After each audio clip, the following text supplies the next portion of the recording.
Well, hello, everybody. Welcome back to another episode of Reality Is, where words do come to life. And so I'm coming to you with a video in regards to Cook County Jail. And I always say, um, whenever I receive information, I'm going to make sure that I share this information because it's important information to know.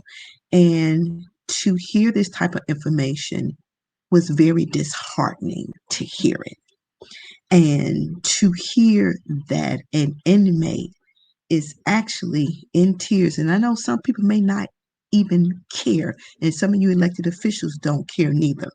To hear an inmate that's in tears and to be sitting inside those walls for almost 3 years and have not been brought to court to find out you're guilty or innocent, and to find out the things that's going on behind those walls that I'm sure that COs and other officers are very much aware that's going on because you have cameras everywhere. And so I have some messages that I'm going to relay back so you all can understand what I'm about to say. So the inmate says that this is in Division 11. The gays are taking over and they having sex with everyone in front of each other and sleeping with each other and talking about in the how is so many gays there and they're shitting on the toilets and fighting, sleeping with each other and everything. And then it goes on to say that they don't care whether the individuals they are slamming down and doing what they're doing is straight or gay. And here is my problem, because there are a lot of innocent young men that have no idea about jail life. There's a lot of grown men that don't have any idea about jail life. And to be so secure when you're going in to visit, and as we're in restrictions for COVID, to be so secure that if inmates don't have their vaccination, they can't have any visitors, and to know that this nastiness and this kind of behavior is going on behind those walls, and you can't tell me you all don't know, because there's cameras when you walk through the hallways. There's cameras everywhere. You checking IDs. People have to check in. So we know you know what's going on. And I'm going to prove how we know you know what's going on. Because when the officers got jumped in the unit and the guys got the keys and they unlocked the doors to the other units, to the cells, but the other inmates didn't come out. And that was recorded on one of your cameras. So you can't tell me you don't know what's going on. And to hear via text, jumping on the straight men to add more gays, walking around with their booty out and having sex everywhere. And then this inmate had an infection from chemo and didn't get any medical attention, stating that he's about to lose his mind and that he can't take it anymore. Now, when I talked to the Chief Justice Office downtown, they informed me clearly, because I asked the question, that those inmates will be attended to medically, um, irregardless of the situation. And as we've seen, as we read in articles, that's not the case. Um, it was just stated not too long ago in an article about one of the inmates who ended up in the hospital and dying because of COVID, because there was no social distancing, and he was placed in an environment with other infected individuals. Now, here is my problem, and I want you all to understand this really well. Again, we say words out of our mouths, but do we really mean them? So I need to ask you, elected officials, and those of you who have authority, who are the real criminals here? Is it the inmates, the one that's behind the bars, or is the one that's managing those behind the bars? Because if you leave it up to me, in my opinion, I think those who has the authority to make the decisions on somebody's life, the do's and the don'ts, are the real criminals. It's a crime to steal somebody's time without all the facts, or without proving that they're guilty when they're innocent. That's a crime.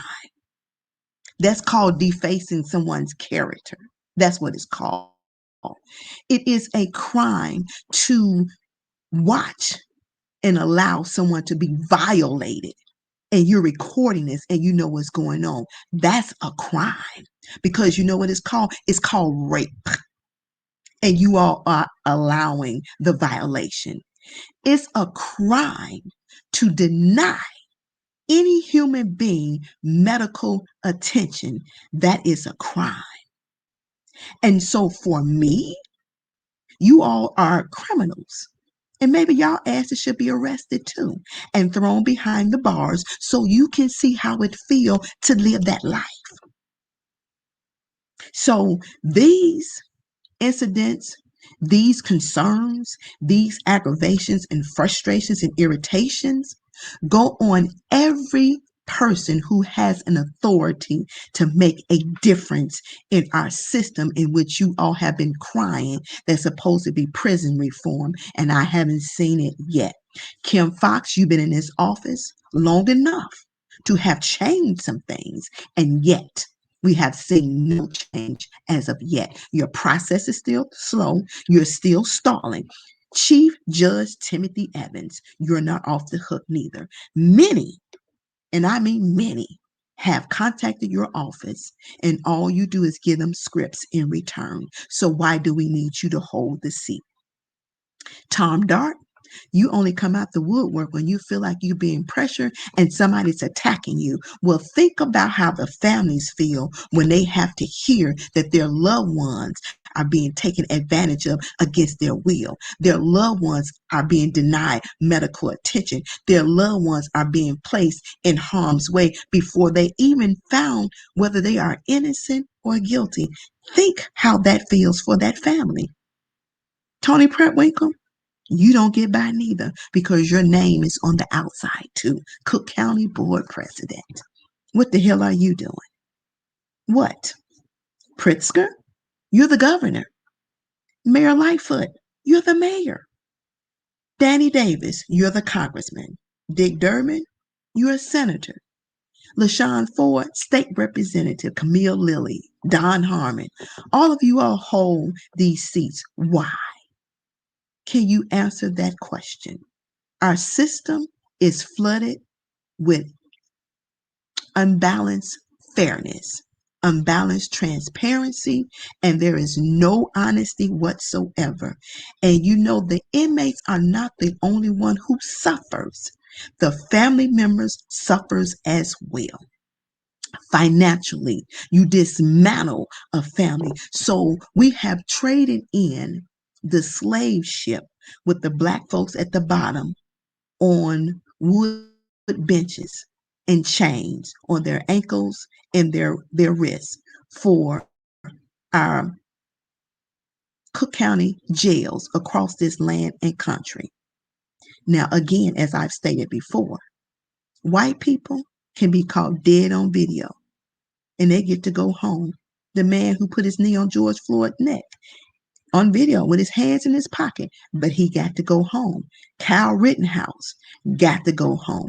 The person who shot Laquan McDonald many times in the back got to go home.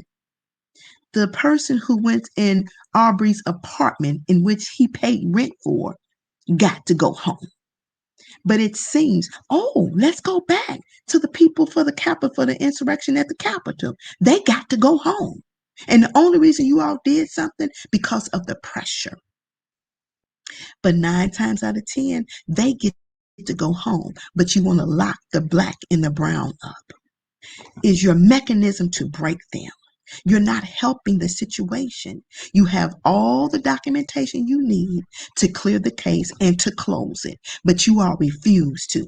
But yet and still, when election time comes, you run your asses in front of the cameras, you put out flyers, you do the little signs on the sidewalk, and you stand up there and you lie straight face to us constituents, and you tell us this is your game plan.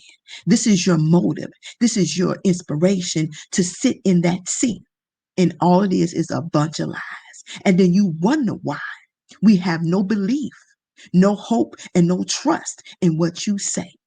These are the reasons why. That boy that's in Division 11, and you know who he is, he needs medical assistance. He has cancer. Would you want your mother, your father, your brother, your uncle, your sister, your grandmother, your auntie, your friend to struggle with cancer and then fight for their life at the same time? That's unfair. This system sucks. The United States is not united. This city is not united. It's divided. And it depends on the financial status in which you sit before something is done. It depends on the color of the skin before something is done. Kim Fox, don't run your resume about you coming from Sabrina Green. Never again in life, because you've elevated yourself from that status. And you have forgotten what the struggle is like in those buildings and on those streets. People fight for their lives. They fighting for their lives. And it's only in our communities that we have to fight the hardest for our lives. The wives, the mothers, the grandmothers, the aunties are praying hard for their family members that's stuck behind those walls. And you all just sit in your cozy little houses and sit at your dinner tables and you eat and you chuckle and you laugh and you pat yourself on the back. And all the time, you are stealing people's lives. But when y'all asses get caught, you want somebody to have mercy on you. You want to appeal what people are saying. You want to go to multiple courts to get your case heard. You want to push it through, but you don't push the black and browns court cases through. And for me, that's a problem. So please know that I'm back. I have a whole bunch more to say. And I'm going to rub y'all asses every chance I can get until we see something. Because this right here doesn't make sense. Nobody should have to fight for their life inside those walls and at the same time fight for their life medically because they have an incurable disease that's killing them anyway, and you all don't care. So you say, well, since you have the cancer and since you in here, we might as well just ignore it and go ahead and let you die. Would you want somebody to let you die? You are some cold-hearted individuals, and I'm going to tell you this. Be careful, because God keeps great notes. And y'all ass gonna start dropping like flies, playing with people's lives and acting like you God when you're not. All right. Make sure you subscribe. Share this video. It's time out. And we need to change, and we need to change like yesterday. No individual should sit in nobody's jail for 3 long years waiting for you to get your paperwork together. Kim Fox, that's your shit right there. Then you don't need to be the state's attorney. If you can't control your office, it's time for your ass to go. So just know this, you will not get another vote from me. And I can promise you that. I will vote for somebody in the cemetery who been passed and gone. I have to dig their asses up and dust them off and put them in the seat before I vote for you again, because your words hold no value neither. None whatsoever. Because if any of your elected official words hold any value, you would have to talk. We would see your actions clearly. And clearly, your actions don't display what your words say. They don't match. How about that? Make sure you hit that notification bell, subscribe, like, comment. Let me know what you thought about this video. And I'm speaking for the families who fearful of speaking for themselves. I am, because I'm tired. I'm tired of seeing us being misused and abused. And it ain't nobody but us. We got to fight for everything. Fight for everything. And that's unfair. Children need their parents. And the only reason some of y'all white folks ain't got caught, and y'all the biggest crooks ever, you lie, you steal, and you cheat, but you want to highlight our shit and cover yours up. Time out. Your day is coming, though. Believe me when I say. All right, till we talk again. Well, that completes another episode of Reality Is, where words do come to life. I hope that you have enjoyed the conversation that we talked about. Please leave your comments. Don't forget to subscribe and hit that notification bell so you too can know when I upload other videos. Thank you for tuning into my channel. Until we talk again.